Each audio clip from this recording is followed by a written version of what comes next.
ذالک بات ہی ہے، ومن یعظم اور جو تعظیم کرے گا، حرمات اللہ حرمتوں کی اللہ کی، فہو خیر اللہ تو وہ بہتر ہے اس کے لیے۔ اللہ کی حرمات کون کون سی ہیں؟ ویسے یہاں پر چونکہ مناسک حج کی بات ہو رہی ہے تو خاص مراد تو یہی ہے، ٹھیک ہے۔ حرمات اللہ سے مراد مناسک حج ہیں اور یہ خاص معنی ہے۔ ویسے عام معنی بھی ہے کہ جو بھی شعائر اللہ ہیں، جو بھی اللہ کی نشانیاں ہیں وہ سب حرمت والی ہیں، جیسے کہ خانہ کعبہ لے لیں، اسی طرح سے پورا شہر مکہ مکرمہ لے لیں آپ، اسی طرح سے جو شہر الحرام ہے، حرام مہینے، اسی طرح سے ہر وہ چیز جو اللہ کی یاد دلائے آپ کو۔ پھر اسی طرح سے مشعر الحرام بھی ہے۔ مشعر الحرام کسے کہتے ہیں پتہ ہے؟ مزدلفہ کو، ٹھیک ہے۔ یہ ساری وہ نشانیاں ہیں کہ جس کی تعظیم ہونی چاہیے۔ اللہ تعالیٰ فرماتے ہیں جو تعظیم کرے گا اللہ کی حرمتوں کی تو وہ بہتر ہے اس کے لیے، عند ربی اس کے رب کے نزدیک، یعنی اللہ سبحانہ تعالیٰ کی نظروں میں یہ کام اچھا ہے۔ وَأُحِلَّتْ اور حلال کیے گئے، لَكُمُ الْأَنْعَامُ تمہارے لیے چوپائے، إِلَّا مَا يُتْلَى عَلَيْكُمْ مگر جو پڑھے جا چکے ہیں تم پر۔ یہ سورہ المائدہ کی آیت نمبر 3 میں آپ پڑھ چکے ہیں، اسی کا ہی ذکر اللہ تعالیٰ کر رہے ہیں۔ تمہارے لیے انعام کو ہم نے حلال کیا ہے سوائے ان کے جو تم پر پڑھے جا چکے ہیں، یعنی تمہیں اس کا بیان کیا جا چکا ہے۔ فَاجْتَنِبُوا الرِّجْسَ پس بچو گندگی سے، من الاوثان بتوں کی۔ رجس کا جو لفظ ہے را جیم سین سے ہے، وہ چیز جس کو عقل، طبیعت اور فطرت برا مانے، گندگی کو کہتے ہیں۔ اور گندگی دو طرح کی ہوتی ہے، حسی گندگی بھی ہوتی ہے جو آپ سب اچھے سے جانتے ہیں، اور معنوی گندگی بھی ہوتی ہے، جیسے کہ بت، شراب، جوا، مردار، حرام مال۔ یہ بظاہر خوبصورت ہوں بھی تو اس کا جو کانسیپٹ ہے اس میں خرابی ہے۔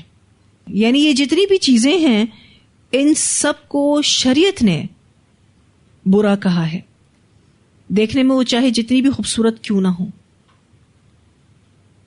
فَاجْتَنِبُوا الرِّجْسَ پس بچو گندگی سے، من الاوثان بتوں کی۔ اوثان ایسے بت جو لکڑی، لوہے یا کسی اور چیز سے بنے ہوں۔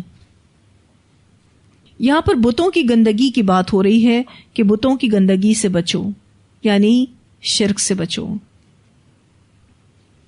وَاجْتَنِبُوا اور تم بچو قول الزور جھوٹ بولنے سے۔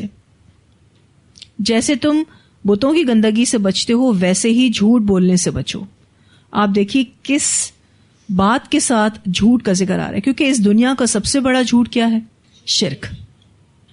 لیکن خیر جھوٹی بات کو بھی اللہ کے شرک کے ساتھ ملا کر بیان کیا گیا تاکہ ہم جھوٹ جو کبیرہ گناہ ہے، اور کئی بار ہم اس بارے میں احادیث پڑھ چکے ہیں، بخاری کی روایت میں آتا ہے کہ جھوٹ بولنا کبیرہ گناہ ہے، ہم اس سے بچیں۔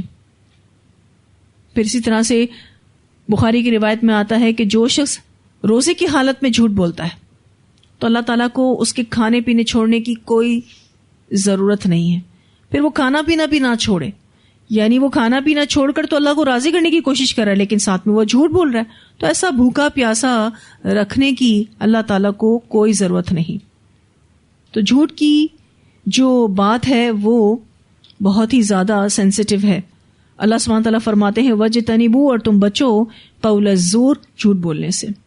الزور کا جو لفظ ہے اس سے مراد ایسا جھوٹ جسے بنا سنوار کر پیش کیا جائے اور وہ بھلا اور درست معلوم ہو۔ مراد اس سے تلبیہ میں شرکیہ کلمات ہیں، پڑھتے تھے نا تلبیہ میں شرکیہ کلمات، کون پڑھتے تھے؟ مشرکین مکہ۔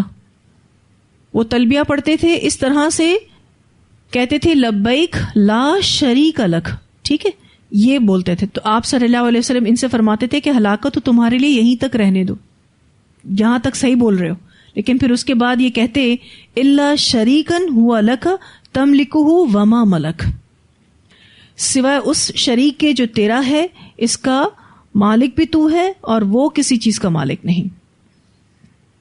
یعنی جس کو تو نے اپنا شریک بنایا وہ تو تیرا شریک ہے، اللہ تعالیٰ نے تو کسی کو بھی اپنا شریک نہیں بنایا۔ تو اس قول الزور سے مراد تلبیہ میں شرکیہ کلمات بھی ہیں، حالانکہ کتنا پیارا تلبیہ اللہ تعالیٰ نے ہمیں دیا ہے، لبیک اللہم لبیک لبیک لا شریک لک لبیک ان الحمد والنعمت لک والملک لا شریک لک. اس خوبصورت کلمے میں توحید کی کیسی بات ہے. شرک کا شائبہ بھی ختم کر دیا گیا الحمدللہ. پھر یہ کہ قول الزور سے مراد جھوٹی گواہی بھی ہے. اس بارے میں بھی حدیث آتی ہے کہ نبی اکرم صلی اللہ علیہ وسلم نے فرمایا کہ جھوٹی گواہی کبیرہ گناہ ہے. ایون مذاق میں جھوٹ بولنا بھی اس میں آتا ہے, یا کسی کو ہنسانے کے لیے جھوٹ بولنا. اگر ہم چاہتے ہیں کہ ہماری نسلوں میں سچائی رہے, ہم چاہتے ہیں اگر ایسا, تو ہمیں خود بھی سچا ہونا ہوگا. ہمیں اپنی نسلوں سے بھی سچ بولنا ہوگا. ہماری نسلوں میں جو جھوٹ آ جاتا ہے نا, اس کی وجہ ہم خود بھی ہوتے ہیں, کیونکہ ہم اپنے بچوں سے جھوٹ بولتے ہیں. تو جب ہم دین پڑھ لیتے ہیں نا, تو ہمارا ذوق بدلنا چاہیے. پھر جھوٹ سے ہمیں بہت ہی نفرت ہونی چاہیے. ایک روایت آتی ہے, نبی اکرم صلی اللہ علیہ وسلم نے فرمایا کہ میں نے خواب میں دیکھا, یعنی ایک رات پہلے آپ صلی اللہ علیہ وسلم نے خواب میں دیکھا کہ 2 فرشتے میرے پاس آئے ہیں. ان فرشتوں نے کہا کہ جس شخص کو آپ نے دیکھا تھا کہ اس کے جبڑے چیرے جا رہے ہیں, وہ بہت جھوٹ بولنے والا تھا. وہ ایک جھوٹی بات کہہ دیتا تو وہ ساری دنیا میں پھیل جاتی. چنانچہ اب قیامت تک اس کو یہی سزا ملتی رہے گی. اسے بخاری نے روایت کیا ہے. آپ صلی اللہ علیہ وسلم کو باقاعدہ خواب میں دکھایا گیا کہ ایک شخص کے جبڑے چیرے جا رہے ہیں. وہ بہت جھوٹ بولنے والا تھا. ایک جھوٹی بات کہہ دیتا تو وہ وائرل ہو جاتی تھی. اب تو یہ بات سمجھنا کچھ مشکل نہیں ہے آپ کے لیے. ایک جھوٹ کس طریقے سے وائرل ہوتا ہے, اور سبھی کا گناہ اسی کو ملے گا. اور اس وجہ سے ہوا کیا, قیامت تک اس کو یہی سزا ملتی رہے گی. ایسا لگتا ہے کہ یہ سزا برزخ کی زندگی میں چل رہی ہے, اور پھر قیامت کے بعد تو جانے اور بھی کتنی خطرناک سزائیں ملیں گی. ہم سب کوشش کریں ایک دفعہ دوبارہ سے اپنے آپ کو چیک کر لیں, کہیں جھوٹ تو نہیں بولتے. ٹھیک ہے نا, کوشش کریں گے انشاءاللہ تعالی. کسی کو خوش کرنے کے لیے بھی جھوٹ نہ بولیں. آپ کسی کو کتنا خوش کر لیں گے اس جھوٹ سے, جب وہ جھوٹ کھلے گا تو پتہ چل جائے گا. بعض دفعہ ہم کسی کو خوش کرنے کے لیے جھوٹ بول رہے ہوتے ہیں, اپنی طرف سے بات بنا کر بول رہے ہوتے ہیں, اور اتفاقاً وہ جھوٹ اس شخص کے سامنے آ جاتا ہے. کیا عزت رہے بتائیے. اور یہ کوئی ریزن ہے کسی کو خوش کرنے کے لیے جھوٹ بولنا, اور کسی انسان کو خوش کرنا دیکھا جائے تو, اور ناراض کس کو کرنا, اللہ کو کرنا. تو جھوٹ بولنا ہی نہیں ہے, بالکل بھی نہیں بولنا. اگر ہوم ورک نہیں کیا تو بھی کہہ دے نہیں کیا. نو ڈاؤٹ اس وقت جو بھی چیزیں آپ فیس کریں گے ہی, لیکن اللہ کی نظروں میں آپ کی ویلیو ہوگی, اور آپ کے اس سچ بولنے کی وجہ سے آئندہ آپ کی اصلاح بھی ہوگی. سچ بولنا مشکل ہوتا ہے نا, کہ جھوٹ بولنا مشکل ہے. سچ بولنا مشکل ہے, اور کبھی کبھی تو بہت مشکل ہوتا ہے. لیکن سچ کو آنچ نہیں, اور جھوٹ کے پیر نہیں ہوتے. جھوٹ تو ہمیشہ کھل کے رہتا ہے.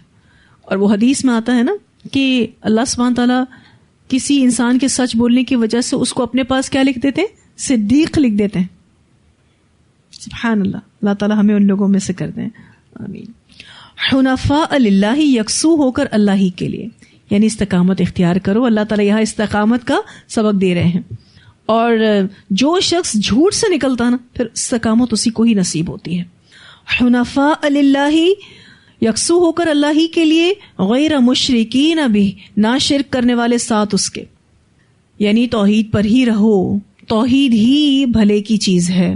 وَمَن يُشْرِكْ بِاللَّهِ, اور جو شریک ٹھہرائے گا ساتھ اللہ کے, فَكَأَنَّمَا, تو گویا کہ خر, وہ گر پڑا, من السماء, آسمان سے.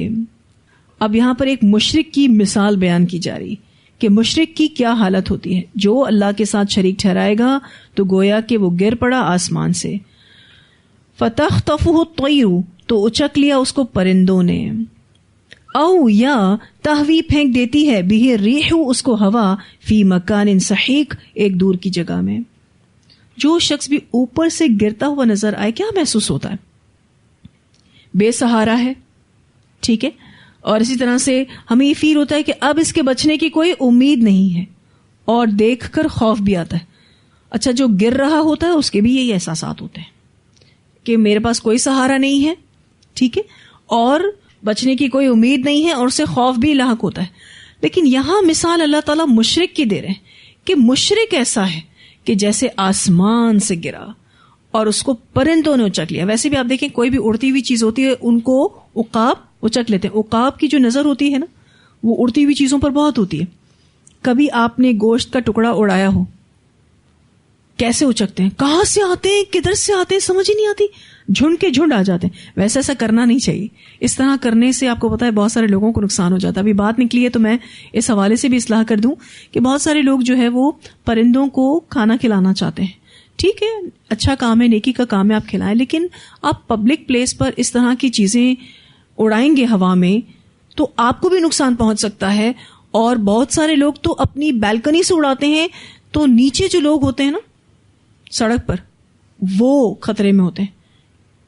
اور ایسے ایکسیڈنٹس ہوئے ہیں, گاڑیوں سے یا تو پرندے ٹکرا گئے ہیں یا لوگوں کی آنکھیں نوچ گئے ہیں اور پتہ نہیں کیا کیا ہوا ہے.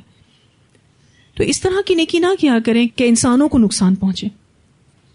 سب سے پہلے بھلے کی جو ڈیزرو مخلوق ہے وہ انسان ہے.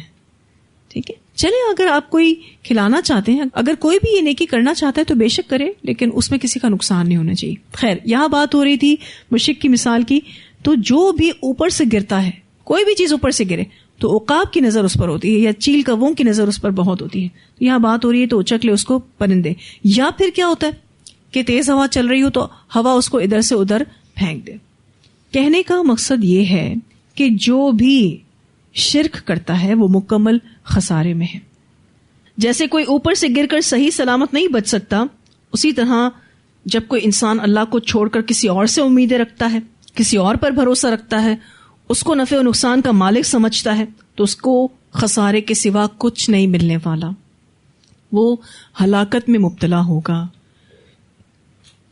آپ نے دیکھا ہوگا بہت سارے لوگ ساری زندگی کماتے ہیں اور اپنا پیسہ لگاتے کہاں, مزاروں پر, بدعتوں میں. کچھ سمجھ ہی نہیں آتا ان کو. نماز بھی پڑھتے ہیں, روزے بھی رکھتے ہیں, صدقہ خیرات بھی کرتے ہیں, فلاحی کام بھی کرتے ہیں, لیکن ساتھ میں شرک کرتے ہیں. اور آپ کو پتا ہے شرک جو ہے سارے نیک اعمال کو چٹ کر جائے گا, سارے نیک اعمال ضائع ہو جائیں گے. شرک کا اگر شائبہ بھی ہے تو اسی لیے اس کی دعا بھی کرنی چاہیے اور اس سے بچنے کی پوری کوشش بھی کرنی چاہیے. بہت ہی احتیاط کا معاملہ ہے. شرک کا جو معاملہ ہے نا بڑا ہی سینسیٹیو ہے. یہ بات صرف مشرکین کے لیے یہاں نہیں کی جا رہی, یا یہ مثال صرف مشرکین کی بیان نہیں کی جا رہی, ہر اس مسلمان کی بھی یہ مثال ہے جو شرک کرتا ہے. ہر شرک کرنے والا ایسا ہی خسارے میں ہے جیسا اس مثال کے ساتھ بیان ہوا ہے. ہم سب نے پوری تحری کے ساتھ شرک سے اپنے آپ کو بچانا ہے, کیونکہ شرک ایسا گناہ ہے اللہ تعالیٰ کو ذرا بھی پسند نہیں آتا, اور سوائے شرک کے سارے گناہ معاف کرنے پر اللہ راضی ہے, کر دے گا معاف, لیکن شرک معاف نہیں کرے گا. اسی لیے اپنے لیے بھی دعا کریں, اپنے لیے کوشش بھی کریں, اپنی نسلوں کے لیے بھی دعا کریں, ان کے لیے بھی کوشش کریں. کچھ ایسے کام کر جائیں, کچھ خاص الخاص ایسے کام توحید کے لیے کر جائیں کہ نسلوں میں توحید چلتی رہے. آپ کو پتہ نا توحید کی آپ خدمت کریں, یعنی اللہ کے پیغام کو, جو ایک اللہ ہے اس پیغام کو پہنچانے کی آپ کوشش کریں, تو انشاءاللہ اس کا بینیفٹ یہ ہوگا کہ آپ کی نسلوں میں توحید چلے گی انشاءاللہ. تلاوت سنتے ہیں ان آیات کی. ان الذين كفروا ويصدون عن سبيل الله والمسجد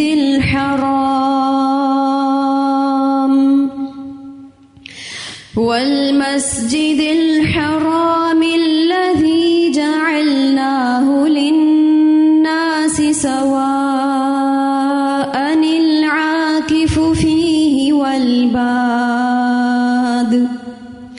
ومن يرد فيه بإلحاد بظلم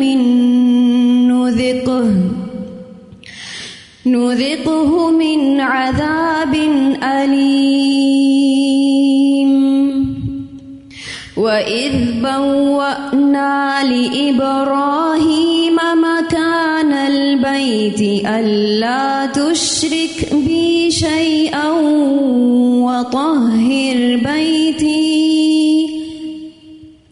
وطهر بيتي للطائفين والقائمين والركع السجود.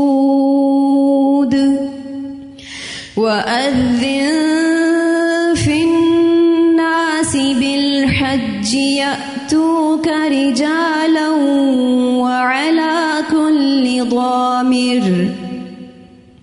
وعلى كل ضامر يأتين من كل فج عميق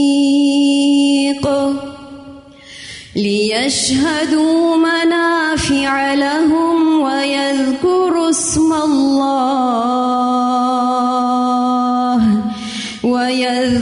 اسم الله في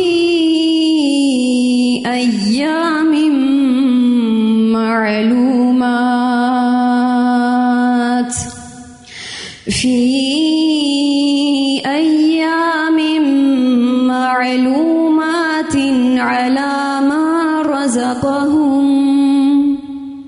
على ما رزقهم من بهيمة الأنعام فكلوا منها وأطعموا البائس الفقير ثم ليقضوا تفثهم وليوفوا نذورهم وليطوفوا بالبيت العتيق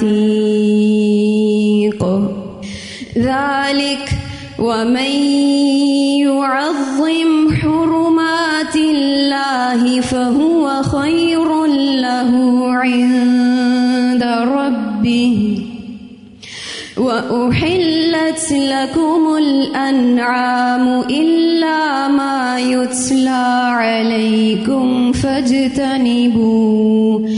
فاجتنبوا الرجس من الأوثان واجتنبوا قول الزور حنفاء لله غير مشركين به ومن يشرك بالله فكأنما خر من السماء